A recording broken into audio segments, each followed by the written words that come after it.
Hi everybody, this is the Retro Bear with this week's weekly waffle, including pickups. Yes, we have to put pickups as an attraction now because no one will watch the weekly waffle, which is fine. I don't really mind. It's just my way of putting out a video. But yes, we have pickups. We have an interesting selection of stuff as always. Hope you're well. Welcome back to the Gaming Pantry.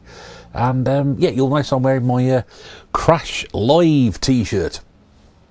Which I'm going to talk about in a second. This year's event, was we'll talk about collection update and the pickups and anything else that'll come to mind as I spring along as well. Hope you're well, nice to have you back. Let's address the game in the room, which you may have noticed in the background. This is Badlands off the A500 Mini. Futuristic racing game, I suppose is the best way to describe it. If you played Super Sprint or something like that, or super skid marks things, something like that. It's not quite the same as supercars and micro machines, but it's slightly different. Anyway, very good game. If you got it on some of the 8-bit systems, it's quite. I think the Hit Squad on some of the systems is quite a pricey game to get at the moment. But yeah, I thought it was quite good. It got, I think, average reviews at the time because it looked a bit dated and played a bit dated, but I don't think it's too bad at all actually. Nice little conversion by Domark, that's one. Interesting. Anyway, so that'll be running in the background as I continue to talk at you. Yeah, so first I'm going to talk about is Crash. Yes, Crash Live. Last year the event was held at the Walsall Bescott Stadium. And there's talk of this year another one happening. In between that there was the Zap Live event, which was for Commodore enthusiasts, which myself and my good friend Sean attended during July, was it? I think it was, July, August. And there's another Crash event, which is this weekend. Saturday the 18th of November at the Holiday Inn in Kenilworth again. Not the greatest venue. I think the general feeling about the venue, they use the same venue for Zaps. I'm not sure if they got a good deal to do two events the same year, but I don't know, it's not quite the right place for it, but very well put together. Hard working people putting it together and making it work. And it's sold out as well. About the time I'm recording this on Tuesday night, about 10 to 8, I think it sold out about 3 hours ago. So, and me and Mrs. Bear will be there. Yeah, in a punter capacity. We're not actually doing any selling or anything like that. And it's not really the sort of event for selling anyway. This is more to do with people who are enthusiastic about Spectrums and things. There are, modern systems or more modern game systems there to play. But generally, it's for people who are interested in the old Spectrum and things like that. There's talks with various people related in the worlds of programming and design and production, and the Spectrum Next people, I believe, are going to be there as well. So yeah, it looks like it's going to be a good day out, so we're going to go across on Saturday. We paid our money, so we're going to go and go in with the general public. I know a couple of people are going to be there. It'd be nice to bump into them. I'll of course fill you in next week after we've been to it, see what it's like. But yeah, if we do see me and Mrs. Bear, the Retro Repair Bear, I'm sure we'll be handing out have a few of the leaflets in a handbag, I'm pretty sure, in case anybody's interested. But you do see us knocking around, do come over and say hello. It'd be nice to do something like that as well. It had met a few people at the Crash event last year who came up and introduced themselves, which was nice. A few people at the Zap event. So yeah, if you haven't seen me before or you go into the event, do keep an eye out for us, and be nice for you to come along and say hello and have a chat. Happy to talk about anything, really, honestly. Please come and talk to me. That sounded desperate. Yeah, please come and talk to me. I need the adulation of people who watch this just to get... No, I don't. Be nice to talk to you. Do come over and introduce yourself. It'd be lovely to see you there. So that's this weekend. Like I said, it's ticket only, so if you haven't got one, it's too late now. I should have mentioned this in my last video, but to be honest with you, I completely forgot about it. I'm good, man, when it comes to promoting stuff. Hope to see you there this weekend. Speaking of Mrs. Bear, she's been very busy making me some toys. Yeah, it's great, isn't it? You can tell what it is yet? If I put this in there as well, make it any easier? It's the world's worst looking chastity device I think I've ever seen. No, what you do is you put your old 3.5-inch floppy disks in the back of that. And then what it does, this little thing here holds the metal clip open and exposes the data on the inside. And what you do is you use this and you put that in the back of the disc where you've got there's like a round thing, and you turn it round and what it enables you to do is to be able to clean with the old isometric fluid, or whatever it's called, and give it a good clean up in case you get a problem with your disc sticking, you know. And also it's quite good to loosen the old disc up as well. So yes, you made me that. It's very nice. I'll have to demonstrate it at some point when I can get my discs out. But yeah, I've got a lot of discs to clean, obviously. If you remember, going back a few months, I sort of ground the A500 to a halt by putting too many old discs into it, basically muck and dirt that have been accumulated on them over the years, got into the drive, slowed the drive down. So this is the sort of thing that would really help. So she made me that. It's lovely, isn't it? Yeah. Yeah, there we go. Lovely. So yeah, the old 3D printer has been working overtime. She has to keep herself busy, doesn't she? So that's it. But yeah, so she's been doing that, and yeah, she's still busy with the repairs, so that's good. So keeping that going. What have I done this week? Well, cataloguing, yes. Not a great week so far. I've only got halfway through the Spectrum stuff, which is a bit disappointing, but we shall play on regardless and still try and get those sorted out. But I'm probably halfway through the Spectrum stuff now, and I'm amazed how many Spectrum games I've actually got. Oh, yeah, it's worrying. I said this collating thing is very much both exciting and scary at the same time, because I said to a few people, mentioned it, when you start collating stuff like this and collecting stuff, you actually end up being shocked by just how much you actually have and how much duplication is in there. Because I collect things like compilations, and I collect cover variants, or you know, so I, you know, especially with the 8-bit micro stuff, you have the original release, and then you might have the budget re-release, and then that game might crop up on a compilation somewhere. Yeah, it's shocking the amount of duplication is in there. But anyway, you may remember last year I was going to give away some money. Oh yes, the old Retro Bear swear jar, which is poised there, nothing in it. There's a mythical amount of money in it from last year. I was going to give some money away to somebody last year and say, there you go and treat yourself on me, just for the sake of just being nice to people. And I never got around to do it because I couldn't simply find a fair way of sorting it out. I wanted the competition to be fair, have a level playing field, open to those people who were interested and not simply just want to come along and never watched the channel before or whatever, and had a chance, you know, a very easy way of winning money, which potentially could go to somebody who's watched the channel for a long time, you know, a long time supporter or whatever. So I've been thinking about it, and we've got this year's total as well, which stands at £9-ish. So we've got 24 quid basically to give away, and I'm going to round it up to the nearest whatever, 5 or 0. So if it's 28 quid, I'll round it up to 30 out of my own pocket, right? Out of my own pocket, no particular reason. I'm not doing it for publicity. I'm not doing it as a stunt, yeah. I just want to, you know, just do something nice for people and you know, do that.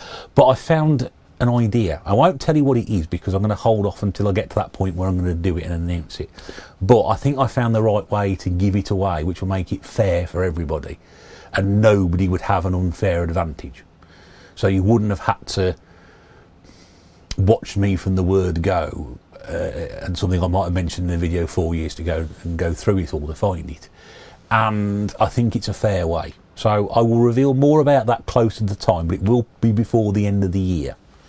And we'll do a proper giveaway this year. We'll give it away. It will be cash only. I'm not going to be doing PayPal bank transfers or anything like that. So, you know, unless you're willing to give me your address and I can send you folding cash in the post, don't bother entering. But we'll talk about that later on. But I thought about that and I thought that would be nice to do at the end of the year. So I'll be doing that once we get towards whenever.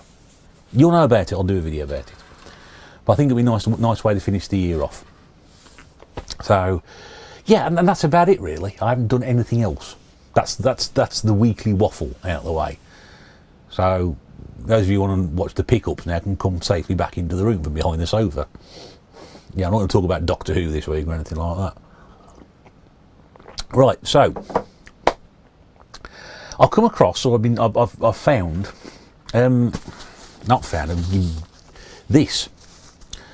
Yeah, we've all seen one of these before, haven't it? Yeah, my range of handbags. If you watch my last episode, my Game Gear collection with my Game Gear handbag. This is an evening bag to go my handbag. Next episode, I'll probably show a clutch bag off. And yeah, anyway, And unlike my other handbag, this is black. But in here was a real surprise. And it's discs. That's not really a surprise, is it, Retro Bear? Well, maybe it isn't, but actually, what these are Dreamcast backup discs. Now, there's a hell of a lot in here. There's quite a few. I'm not going to show you every single one, but I'm just going to just read out the game titles as I go through them. But I understand with the Dreamcast, if your serial number, you've got a serial number starting with 0 or 1, or there's something to do with that at the bottom. We've discussed this on TMB before, and I'm sure somebody's mentioned to me. And I'm pretty sure that one of the many Dreamcasts I have, which I think is probably about 3, I know at least one of them does this, because when I bought it there was a backup disc in there. So if it's got a certain serial number, it will work. You can play these on there without needing to do any chipping or anything like that, which is good. So just very quickly, I've got Under Defeat, Daytona 2001, Unreal Tournament, Mortal Kombat Gold, Street Fighter Third Strike, that's never going to get played. Dance Dance Revolution Club Mix, Rayman 2, Midway's Greatest Hits Volume 2, Buster Move 4, Namco Museum, Maximum Pool. What's that one now? I can't even read that one. Super something pack anyway. Marvel vs Capcom 2. That's one interesting. Resident Evil Code Veronica discs 1 and 2. Genesis Plus, which I think he's got that's the Mega Drive emulator. Quake 3. Border Down, Street Fighter 3 Third Strike again, Crazy Taxi, Atari Anniversary. What's that one there? Can't read that one. Crazy Taxi 2, Looney Tunes Space Race, which I think I've got on the PlayStation 2. Test Drive V Rally, Jet Set Radio, which I've got as the original anyway. Sega Marine Fishing, Bangio. Some games I recommend in here. Hydro Thunder, that's in here as well. Dream On Collection 1 and 2, Mars Matrix, Death Crimson DX, House of the Dead 2, that'll be good, Virtua Cop 2. Not all the wallets are actually full. Shenmue. All 3 discs are in there for the first one. Metropolis Street Racing, Soul Calibur, Pro Pinball Trilogy, Giga Wing 2, Ready to Rumble 2, Le Mans 24 Hours, played that on the PlayStation 1 last year. Virtua Tennis 2, Aero Wings 2, what's that one there? Ikaruga, I think I pronounced that right. Space Channel 5, and right at the very end, Midway's Greatest Hits as well. I believe Rez is in here as well, which is fantastic, because that's a game I lost. I had a backup of. Yes, there it is, Rez, right next to Shenmue. So Rez is in there. I had a backup of that originally, I lost it. So I'm pleased to get back there. There's some Dreamcast stuff there. So that's nice. They're all backups, obviously. But yeah, that was nice to find that. So I didn't realise where that had come from. But there we go. It's nice to find these things. So my Dreamcast collection is up there somewhere behind Jerry. But yeah, that's fantastic. So I shall probably enjoy digging the Dreamcast out, because one system I've not really played an awful lot about, played an awful lot of, is the Dreamcast. And I feel quite guilty for that, because I am a bit of a Sega fan. So I shall try and get more into that. So that's some console stuff there. Let's now go through what I've picked up. So I've done a couple of pickups at the weekend. I went out to the local independent game shops. Support your local independent game shops, folks. If you've got any close to you, always do that. I'm a big believer of doing that. It's been months since I've been into a CEX, not because there's any particular reason why I haven't been into a CEX, but if you know, we are laden with independent game shops around here, and if they are close to you and you can do support them. It's important to do that, otherwise they go away. And I've got a lot of dusty old tapes, but not all dusty old tapes, because we got a couple of cartridges and we got a disc-based game as well, but not just any old disc-based game, a 3.5-inch floppy disc-based game. Yeah, really old stuff today. Yeah, you don't come in for the new stuff, do you? You come in for the old stuff. People will ask me, why didn't you collect the Wii anymore? Well, the thing is, yeah, you know, part of the fun is going out and looking for stuff. But a lot of places I like to go to don't stock a lot of the modern stuff. They do stock modern stuff, but a lot of it's common, and I've got all of it. So unless I need, the only way I can get other stuff like to go to CEX and places like that, and to be honest with you, I haven't. And half the disappointment is if you walk into a CEX and can't find anything, you walk out empty-handed. So the other way of doing it is to look at the stock for your local stores. Oh, I've got that, I haven't got that. But then you go and buy it. And it's not quite the same as walking into a shop and going, oh, I haven't got that, finding it on the shelf. That's what I love about going into, you know, I always say, look at vintage game, one of the great places to go for a rummage. It's like going to a car boot. You just walk in there and you find stuff every single time you go in there. They didn't have this last time. No. Well, they've got it now. It's like when I get to that pile there, some of that stuff there I went in 2 weeks ago wasn't there. So either it's come in or they found it because they've had a tidy up. But I'll get to that in a second. I went to Hinderton Chest to see Ant and Dana. Dana was on holiday again. He's changed, hasn't he, old Dana? But Ant's going to be at Crash anyway. He's taking his 8-bit stuff to sell there. When we did when Crash happened last year, Dana was stalling out, and he took a selection of stuff with him, and me and Mrs. B went to help him out that day. So Ant's going to be selling most of his 8-bit stuff at the Crash event, and Hidden Chest I think will still be open anyway if Dana's not sunning himself again. And because I've been on a bit of an 8-bit cardboard kick after last episode, and when I say 8-bit cardboard I mean 8-bit micro cardboard, not NES cardboard. That's more difficult to get hold of. This stuff is nice to get hold of. You know, it's usually in very, very good condition. I wouldn't buy anything too ratty. I don't mind a bit of, you know, battering around the edges, because that goes to show it's been, you know, it's been used, it's been there for, and if it's in good condition, even better. So I picked some of this stuff up, and I'll just go through. And there's going to be a mixture of all different micros on these ones. I'll leave that one to the end because that's probably the special one. There's a couple of special ones in here as well. I'll go through. So the first one I've got, compilation. You know, people know a lot. I do like my 8-bit compilations, and this is on Commodore 64. So we didn't get any Commodore 64 in the last episode. So Benny, if you're watching, this is what makes up for it really. And this is a copy of Space Ace. No, not that one. Not the Laserdisc arcade game, because that'd be too modern for here. This is, I think it was a series of compilations with the word Ace in the title. There was a Space Ace, obviously. There was Karate Ace, which was games based around martial arts and karate. There was Flight Ace, games based around flight simulators, war games, and also the one that didn't get released, which was called Ace Hole, which was about people that, you know, just horrible people. But this one is all about space games. Now, most of these are probably on here as shooters. We've got Venom Strikes Back, which is from the Mask 1 and 2, based on the cartoon series. That's the third game that was on there. And then you've got the Hewson games, which tend to crop up on most compilations. You've got Xevious, you've got Cybernoid, North Star, Synapse, Trantor, and Exelon or Zelon, I don't know how to pronounce it. I've got most of these games already, but I haven't got this particular compilation. In fact, I'm pretty sure I've got 2 of the 3 titles across the micros, but not all 3 for one system. So I know I've got Karate Ace, I know that. I know I've got Space Ace as well, and I've got Flight Ace as well. But I haven't got them all on one system. So there's the back of it. Anyway, it's not. There's missing the manual, sadly, and some of the tapes are. I think the glue's beginning to wear out a bit on them. But for what I paid for it, I didn't pay $11.99 for it. That's what it would cost you originally. Obviously, I've done a deal down with Ant at Hidden Chest, like I always do. And if I do a deal, I don't reveal what I've done the deal for, because otherwise everybody else go down there and buy all the stuff he's still got that I haven't bought off him yet. I hope I don't spend any at the weekend, because yeah, it was quite an expensive weekend last weekend. I've been to the dentist today, which cost me another 50 quid.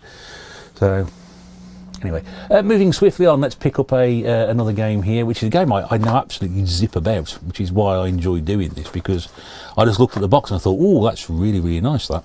And I can't even tell you what system it's for. Well, I can't tell you what system it's for, because I don't know. I'm sure I checked this out before I picked it up. And now I'm going to struggle to get this out of its box. There we go. So the game I picked up, and it got picked up for curiosity's sake, because I don't know anything about it, and it's a Psygnosis game, or Psygnosis, and this is Obliterator, which was obviously, the game design was obviously done by Psygnosis, but it was distributed by Melbourne House, who didn't have the best of reputations. And I think this may fall into the bracket of possibly old new stock, or new old stock, or however they refer to it. But what they've actually done on the back here, which I hadn't pointed out and I didn't realise, was they've actually given you the screenshots for all three 8-bit micros. So starting with the Commodore 64 at the top, then you got the Spectrum in the middle, and then you got the old Amstrad down the bottom. And it looks a very fine looking game, I have to say, for an 8-bit system. So that's a slipcase. You did get slipcases back then.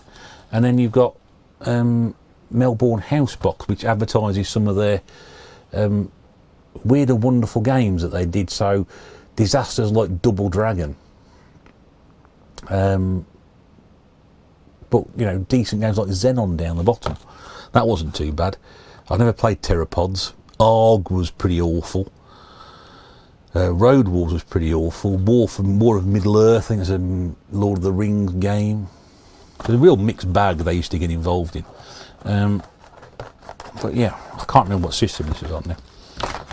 And it just opens up in the box inside. All inside is the instructions and the tape. And it's an Amstrad. It's an Amstrad. We got an Amstrad game, yes. But it was just too nice to pass up on. Decent condition. And in all fairness, it was relatively one of the cheaper ones that I got. So I just never heard of it. I thought, you know what, I'm just going to grab that. Because I will do. I keep peeling stickers off stuff. Right, next one up. Classic game. This is on the Amstrad as well. So we've got 164, 2 Amstrad. I've had I've had three big box versions of this game on the Commodore 64. And I'm pretty sure, I know I've given 2 away. I've kept one for myself, obviously, but I had this game on the Amiga in a similar box. And I just saw this and I thought, I'm just going to get a hold of this. And it is RoboCop, the original. This is on the Amstrad, as it says. The back doesn't show you anything other than the film, and also the arcade game at the bottom there. But yes, but the reason I got this was because, I mean, even though I have this game on Hit Squad, almost hear John Bundy. John very kindly commented a couple of videos ago. He said, "Why do you have so many? How do you have the same game across so many different systems?" I thought, I don't know, John. I don't know. It just happens. Anyway, what you used to get back then was you used to get a joint instruction layout. It was dead easy to put all the instructions for all the systems on one thing. But on the other side, you've got this rather awesome poster. Now, when I got my Amiga version, it came with a sticker. And this one doesn't come with a sticker, unfortunately. But yeah, what about that, eh? So that's real quality, isn't it? Because RoboCop's making a bit of a splash at the moment with that new game that's come out. But yeah, but it's in the original box. I'll do a stew and just show you around the outside there. So there's a bit of marking around the edges, but I'm not really fussed about that. It's decent condition, and it'll sit in the shelf, which is lovely. But it's nice to have it. Again, it's nostalgia, and it made that noise when I had. You can hear that?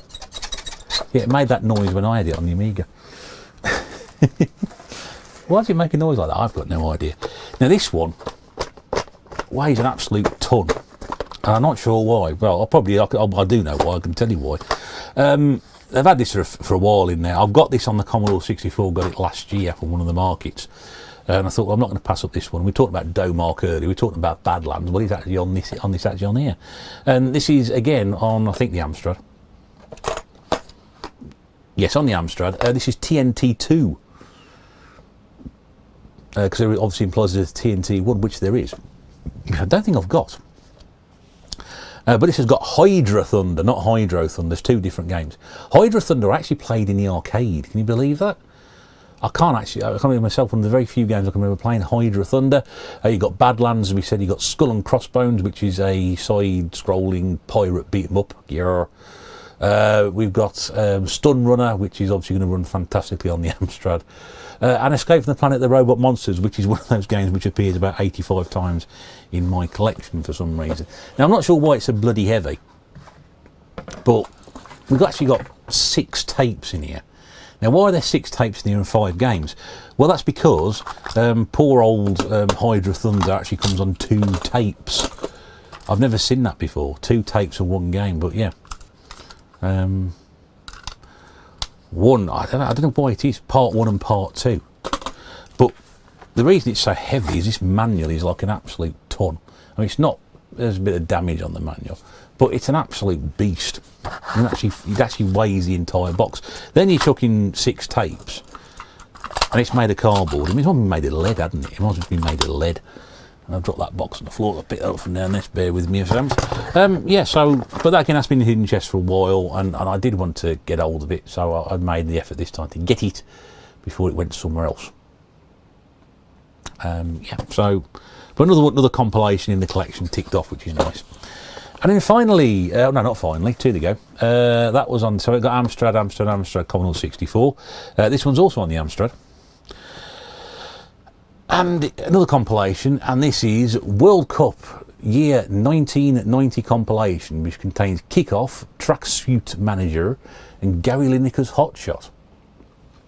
Yeah, now, Kickoff on the 8-bit micros is not great. Tracksuit Manager is a game I actually enjoyed playing on the Commodore 64. In fact, probably if anything, it set me up for playing Championship Manager for many, many years. And Gary Lineker's Hot Shot is just a terrible top-down football game, whichever way you look at it. But this is actually a nothing comp. I wouldn't usually have touched it, but obviously it's got a sticker on the front saying win £100 worth of software. Okay, that's good. But it also says here, in association with Shoot. Shoot used to be a football magazine. I'm not sure if it still is. I used to buy it all the time. Shoot and Match were big football magazines when I was a kid. And then 90 Minutes came out, early 90s. That was the other one I read as well. And it says here, free, superb, full-colour wall chart follows all the fixtures through to the final. It's a World Cup 90 compilation, so it must have a World Cup 90 wall chart in there. Well, guess what, seekers of fun? It does have the 1990 World Cup wall chart in full, not been filled in. Now, I would not have touched that compilation for any other reason other than it was given away free as part of the deal I was trying to cut, if it didn't have that in there. But it did, and it's all the explanations for it. So it says like round 2, it tells you the second round is worked on a straight knockout system. The winning team for each the winning team from each game qualifying for the quarterfinals. In case of a draw at full time, 30 minutes extra time is given, and if the score still remains level, penalties decides the winner. And it gives you all the dates and all the places where they were going to be. There's also some World Cup trivia chucked in as well, World Cup history, all the details all the way through the cup one. And of course it's got all the games there from the first round. So, you know, you could literally do it again, work your way through the 1990. Well, why don't anybody want to? I think it was a very good World Cup. But even the previous history of the winners and what the scores were and the attendances. But just to have that in there, unfilled in, is nice. And I have been looking at this on eBay. I did look on this eBay last year, and everyone I looked for was missing the wall chart. And it's even still got the win the £100 worth of software thing in there as well. And it's got the instructions. So, I mean, that's about as complete as you can get it. Absolutely lovely. Absolutely thrilled to have that. Just for the wall chart. Just for the wall chart. And then finally from Hidden Chest, thanks once again to Ant for sorting me out with these. This is also on the Amstrad. Don't worry, I'm changing systems shortly. So we've got 5 Amstrad games in the Commodore 64 so far. This is Ghostbusters 2, small cardboard box. The feature of the last video was small cardboard. Now, again, not a game I particularly enjoy playing. You're not going to see an awful lot from the back, apart from picture of the villain, the main villain, whose name I don't know, and I'm not going to be bothered. I'm not a Ghostbusters fanatic. And some shots of the 16-bit versions. I had the 16-bit first level demo of the Amiga, and I couldn't get on with it. I played the Commodore 64 game for Commodore Corner, and I simply couldn't get to grips with it. I was so bad at it that I didn't even cover it in the episode because it just wasn't worth doing. But I opened this up and I thought, oh, do you know what? I'm going to get this now. I don't know why I did, but what have we got in here? Well, we've got tape, which is unusual for a release. It actually looks like it's a audio tape, because usually most cassettes like this are blank. We've also got in here, because it's from Activision, we've got a little Activision booklet, which is Power Drift. You've got Altered Beast, Dynamite Ducks and Super Wonder Boy. So we're paging Retro Red Steve to the thread. We've also got the warranty card. We've also got a very nice looking manual. There we go. But what actually swung this for me was, now if you remember last episode, there was a Terminator 2 game I picked up on the Spectrum which was missing a sticker.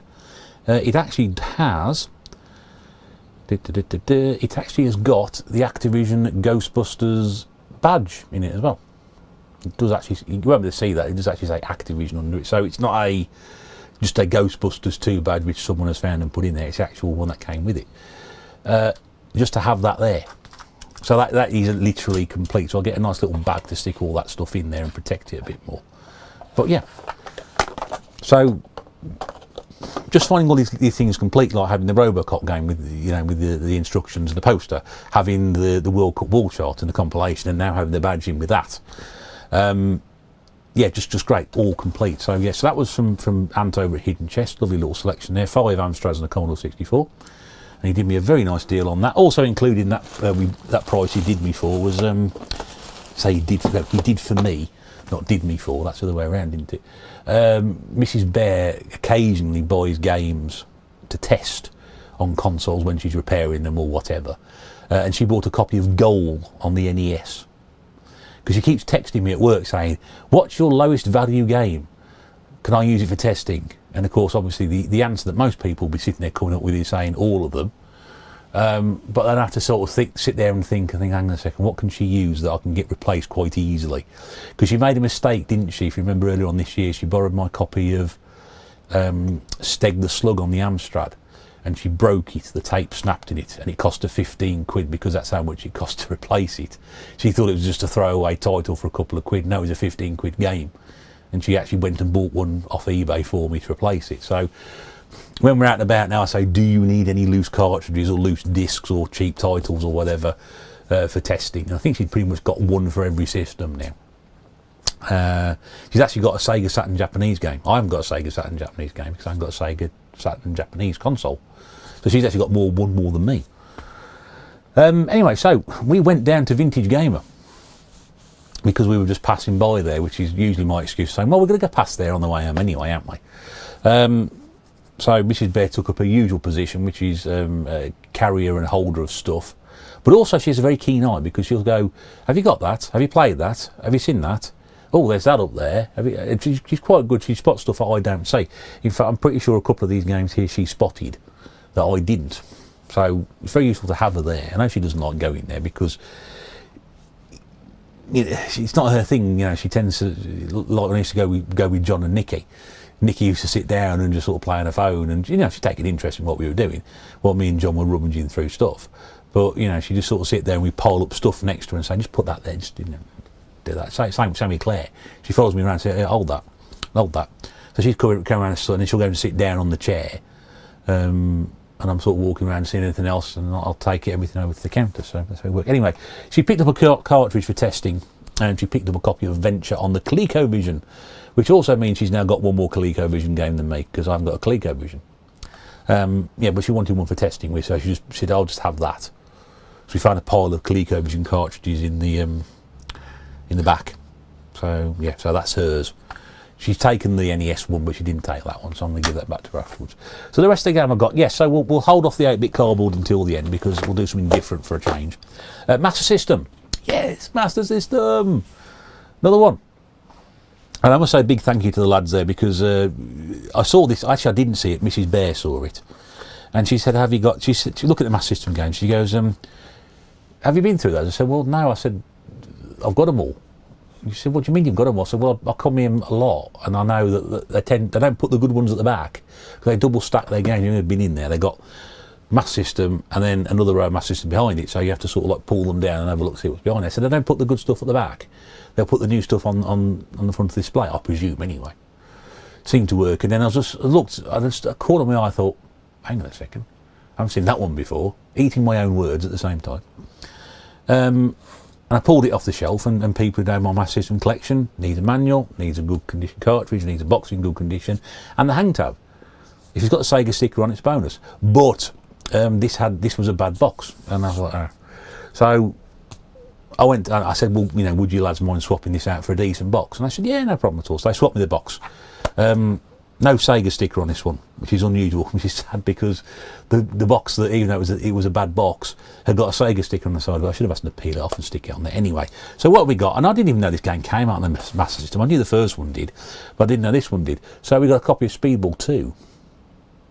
Lovely condition. I mean, everything else about it's fine. Got the old hang tab. Yeah, hang tab obsessive, hand tab wanker, I suppose. Oh, there, another pound in the swear jar. Yeah, hang tab wanker. And it counts once, by the way, not twice. Yeah, so I got that. And, yeah, lovely condition. I mean, the manual's beautiful. Manual's beautiful. So they've done me on the box here. No, it's just me holding it wrong. Manual's lovely. But look at that cartridge. It's got a purple label on it. Isn't that fantastic? Didn't know they did purple labels. It's also the wrong way around, Stu, sorry. There we go. So, yeah, that's an independent game shop, not putting the cartridge in the right way around. But, yeah, really nice on the inside. And like I said, I didn't even know this game came out for it. I know they said the first one did, but I didn't know the second one did. Yeah, so that's it. So number 105, I think, now, for the Master System. But, yeah, nice to find that one. It wasn't too expensive either, which is good. So, yeah, we'll join the rest up there. Now, the other one I picked up, and again, I just saw this on the shelf, and I thought, I haven't seen that before. That definitely wasn't there. So, you know what I mentioned about 3 hours ago? It just pays to look around. You'll miss something one week and find it the week after, or you'll think I saw everything last time I was here, and then you'll come across it again. And this was just a lovely condition box. Now, it is a game. Hello, John. Mr. Bundy. Yeah, it is a game I already own anyway. But the reason I've got it again, and it won't stick. I don't know why it won't stick in there. Probably because the box isn't right for it. Yeah, it doesn't quite fit properly. Anyway, I'll show you that best I can. It's just because it's nice condition, and again, the price they did me on it was really, really cheap. But it's a game I've got on the Power Pack, which came in my Atari ST. Yes, it's an Atari ST game. I've only got one physical, probably two physical Atari ST games. And this is my third one, but I've already got it, but it's just too nice to pass up on it. The box is just lovely. And it's Gauntlet 2. But look at that. I mean, you know, this game's probably about, I don't know, 34 years old, something like that. I mean, look at that. There's very little blemishing on it whatsoever. It's obviously got this little bit around the outside where it's like slightly warped at the edges, but I mean, yeah, and there you can see Gauntlet. If you don't know Gauntlet, it's a top-down dungeon crawler. You've got to find keys and work your way to the exit to move on to the next level. It's a big 4-player arcade. But yeah, just, I mean, that box is, I mean, look at the colour of it. Brilliant, isn't it? Is there much need to show you the inside? Probably not. I will anyway, but yeah, there's just nowhere for the discs to sit properly in that one. But there are 2 discs for it. It's got the manual again. I mean, that looks really, really nice condition. And it's also got for Atari ST owners in some instructions. Yeah, and also you can play Gauntlet 2 4-player. Can you? Yes, according to this bit of paper you can. You will need 4 joysticks and a special 4-player interface. The interfaces are available by post from US Gold directly, who are based over in Aston in Birmingham. And priced at $5.99. Wow, I didn't even know that was a thing. You could actually buy a 4-player adapter. Some people may know that and go, oh yeah, of course it is. Everybody knows that, you thicko. But anyway, but just nice condition. And like I said, the price on that one, worth it. Absolutely brilliant. Again, I did a deal, so I'm not going to give it a praise. And then the last 4 bits are 8-bit cardboard. We've got Amstrad again, Myth, which again, I think it's a game I've got a couple of times on the system. A bit battered, this one, but worth picking up, I think. Just for it, again, we got tape inside, nice tape there, and again, manual, nice thick manual. Look at the size of that. It used to give you something to read back in the day when it was loaded. That's what it was. That's why manuals back in the day were so thick and prominent and still there, because you needed something to read while you wait for the game to load. Yeah, it was a CMVG hit. It was a crash smash. It was a zap sizzler. You don't get much better than that, do you? Have I played? I think I've played it properly. I think I've dabbled a bit in it. We've got Commodore 64 makes an appearance. Did I say Spectrum in this one? I lied. There's no Spectrum here at all. Sorry, Spectrum viewers. There are no Spectrum games. I thought it was a Spectrum game in here. There isn't. There is that World Cup 90. No, that was Amsterdam, wasn't it? Yeah. No, there isn't any Spectrum games. Sorry. We've got Back to the Future Part 3 on the Commodore 64. Now, it does say at the bottom there, it says, exclusive free Frisbee included. Try saying that.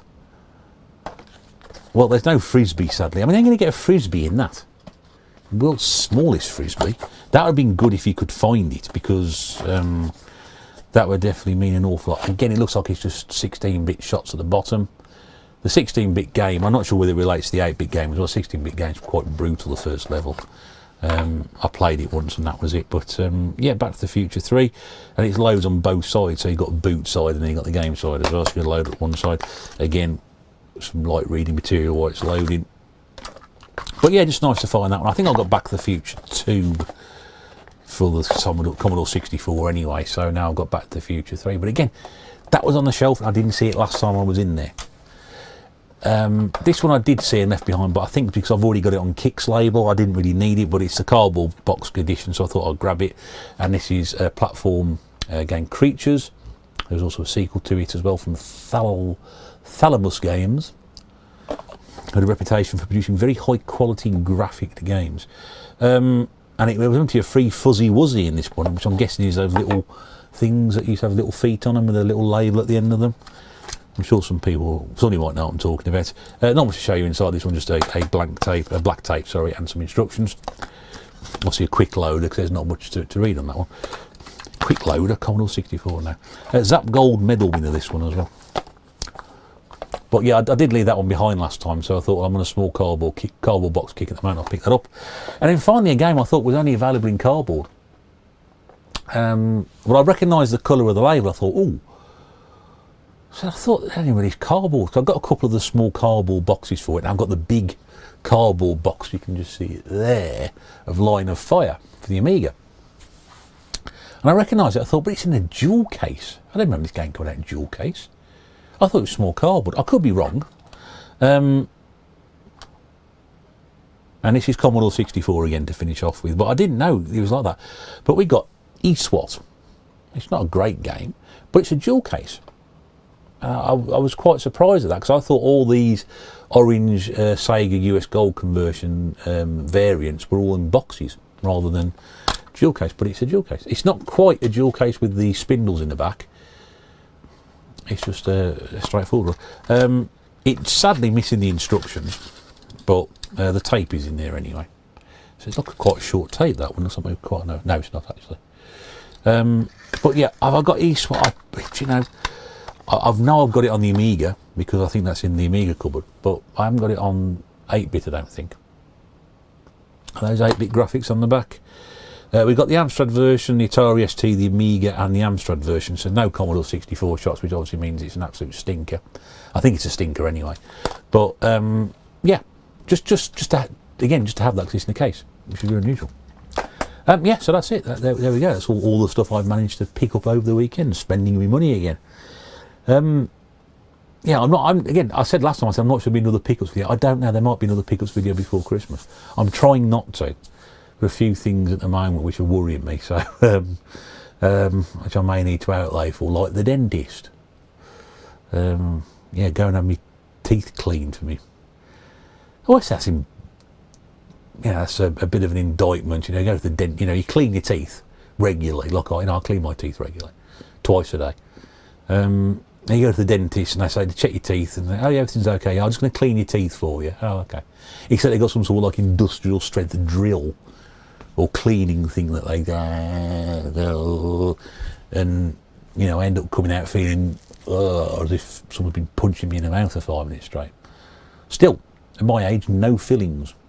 There you go. There you go. Yeah, if you've had any fillings or you've got any teeth related, no, I'm joking.